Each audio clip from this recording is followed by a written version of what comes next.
Hi everyone, so today we're looking at sections 4.1. We're just starting to graph exponential growth functions. So here's a couple of warm-up exercises for you just to refresh yourselves in terms of working with exponents that are fractions, negative, a little more unique, right? So take a minute and solve those two problems. And then we're going to move right into example number 1. So example number 1 says to graph y is equal to 2 to the power of x. And this is going to be a graph for whenever b is greater than 1. So that means that your whole number, your root, which is 2, needs to be something greater than 1 when we're using these strategies. So what you're going to do is start out by making a table of values. This is similar to what we've done whenever we decided to graph any kind of function. We do an x and a y, and we're going to create our table of values. So I'm going to start with a negative 2, and then a negative 1, 0, 1, 2, and we'll see where we go. The next thing is that whenever you have 0 as a power, your answer turns into a 1, right? That's actually the 0 rule for exponents. So if I start with x is equal to 0, 2 to the 0 power is 1. If I move on to x is equal to 1, 2 to the first power is 2. 2 to the second power is 4, right? Now here's where it gets a little tricky. 2 to the negative 1 power changes to be 1 over 2 to the 1 power. So that's 1/2. 2 to the negative 2 power changes to be 1 over 2 to the 2, or 1/4. So we have to remember our exponent rules, especially when we're doing our substitution, so that we know that we are not making any errors. And then you're going to go ahead and plot those points. So at x equals negative 2, I have a y, which is about a 1/4. At x is negative 1, I have a 1/2. X is 0, I have a positive 1. X is 2. X is 1, I have a positive 2. And x is 2, I have a positive 4. So I'm going to plot those points, and then I'm going to draw my curve. Just to note, the curve is always going to be above that horizontal asymptote. So in this case, we may not have heard the word asymptote before. An asymptote is kind of an invisible guideline. So in this case, I can see that my graph is approaching the x-axis, which is right here. So I'm never going to go below that point. So when I actually connect my dots, I'm going to go from left to right, and I'm going to try and be as accurate as I can, up towards my graph. And I'm never actually going to go below that x-axis. So if I was going to imagine that this graph continues, it's just going to kind of hover slightly above that x-axis as we go on for as long as necessary. So I've graphed my example, and we plotted our points. That's really it. We're really just coming up with a table of values and doing our graph. So example number 2 says graph the function below, y equals 1/2 times 4 to the x power. So again, we're going to start with an xy table. Negative 2, negative 1, 0, 1, 2. I like to have some negatives just so that I get a good sense of where the graph is coming from. But it's up to you. You could start at 0. 4 to the 0 power would be 1. 1 times 1/2 is just 1/2. 4 to the first power would be 4 times 1/2 would be 2. 4 to the second power would be 16 times 1/2 would be 8. 4 to the negative 1 would be the same as 1 over 4 times 1/2 would be 1 over 8. 4 to the negative 2 would be 1 over 16 times 1/2 would be 1 over 32. So again, if you're not real comfortable with those negatives in the exponent, make sure you're practicing and you're actually trying to solve some of these so that you have some good data to work with. So at negative 2, I'm at 1/32 y, which is basically as close as I can possibly get to the x-axis. At negative 1, I'm at 1/8. So again, just maybe a little higher than that. At 0, I'm at 1/2. 1, 2, and then 2, 8. So I'm actually off the chart at that point. But again, I'm going to connect my dots from left to right as accurately as I can. And that's it. We're going to do one more. We're going to graph this function here, -5/2 to the x power. So if x is 0, y is -1. So don't forget, when we have a negative outside the parentheses, we're doing that part last. So 5/2 to the 0 power is 1. Then we take the negative of it, so we have -1. 5/2 to the 1 power, the first power is 5/2, -5/2. 5/2 to the second power would be 5/2 times 5/2, which is 25/4, and that's also negative. So that's approximately 6 1/4. If you want some reference point for your graph, that's not an improper fraction. And then I go ahead and graph. So if when x is 0, y is -1, x is 1, y is -5/2. It's actually 2 1/2, right? And then when x is 2, we're at about -6 1/4, which is very close here. Again, it's going to approach that x-axis. If I had calculated any negative x values, I'd be going in that sort of way. So I've got that graph B down here, graph A up top. We're going to do something a little more complicated with example number 3. It says graph y is equal to 4 times 2 to the x minus 1 minus 3, and state the domain and range. Now there's two parts of our graph here that we're not used to. We're not used to seeing a minus quantity in the exponent, and we're not used to seeing a second constant term, right? We haven't really worked with anything that's minus a whole number after the fact of my graph. So what I'm going to do is I'm actually going to work with the basic form of this function, which is 4 times 2 to the x. And then I'm going to use what I know about graphing scales to work with this. So actually, I'm going to use the colors that they use in the graph over here. So I'm going to use blue for my first function. And this is y equals 4 times 2 to the x, right? This is exactly what I was saying. I want to look at this function in a simpler form, and then I'm going to scale it over. So I will show you how to do that. When x is 0, y is 4. 2 to the 0 power is 1. 1 times 4 is 4. When x is 1, 2 to the first power is 2 times 4 is 8. When x is 2, 2 to the second power is 4 times 4 is 16. So that's going to go off my graph. That's definitely far enough. I have those coordinate points, 0, 4, 1, 8. If I wanted to look at a negative, maybe I'd look at a -1, a -2. 2 to the -1 power is 1/2 times 4 would be 2. And 2 to the -2 power would be 1/4 times 4, which would just be 1. So I do have that -1, 2 point and -2, 1 point. Okay? So I've graphed that basic function that I was looking for. Now, I need to remember two parts of scaling.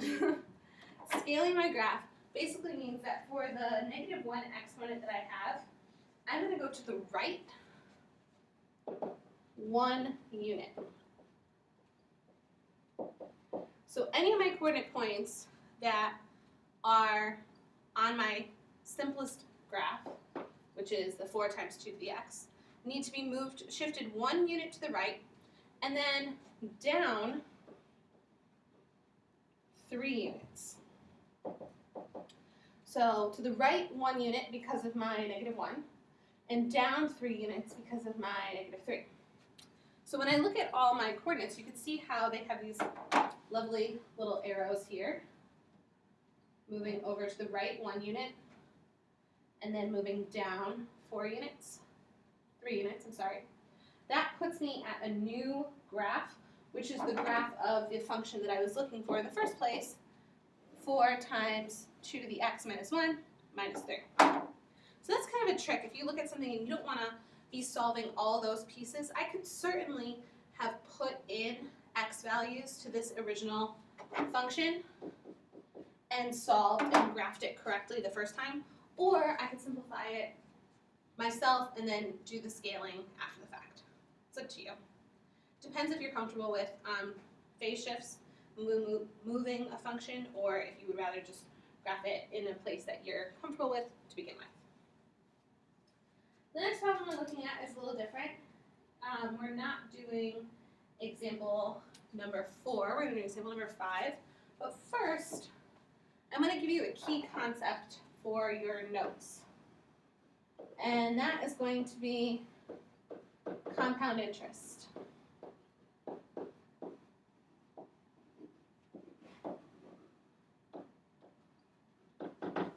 Compound interest is a formula that we need to work with, and it is A equals T times 1 plus R over N, close your parentheses, and then to the NT power. And I'm going to tell you what all that means. We're going to have an initial principal that we're depositing.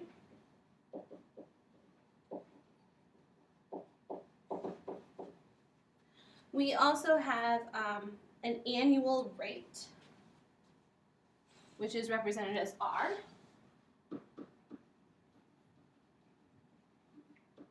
And this is typically a decimal, just so you can keep that in your brain. I have compounded N times per year. So typically when we look at interest, we say it's quarterly or it's annual or it's,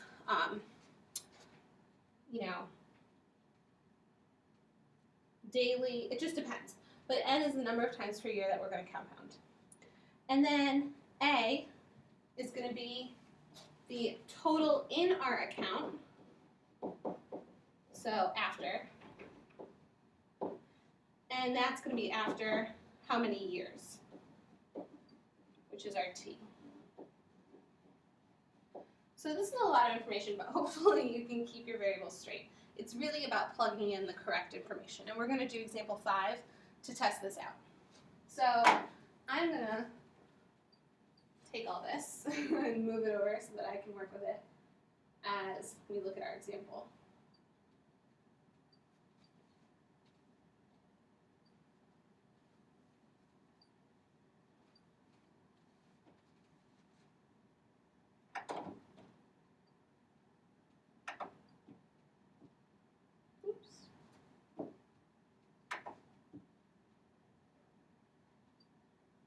So I have a lot of information here, but that's going to help me out. So my problem says that I deposited $4,000 into an account that pays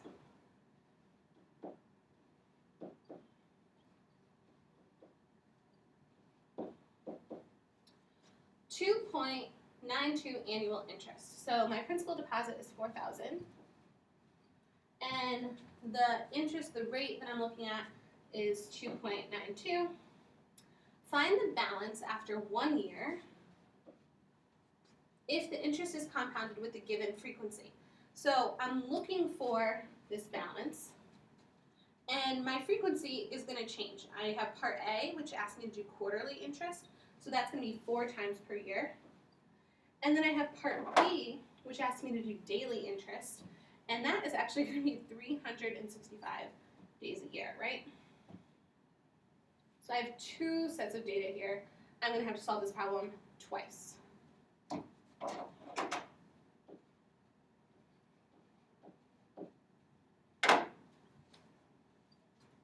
So first set,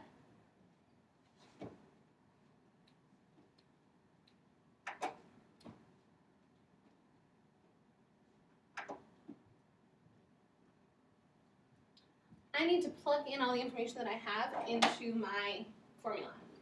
So A is going to equal 4,000 times 1 plus 2.92 over 4 raised to the 4th times the 1 power.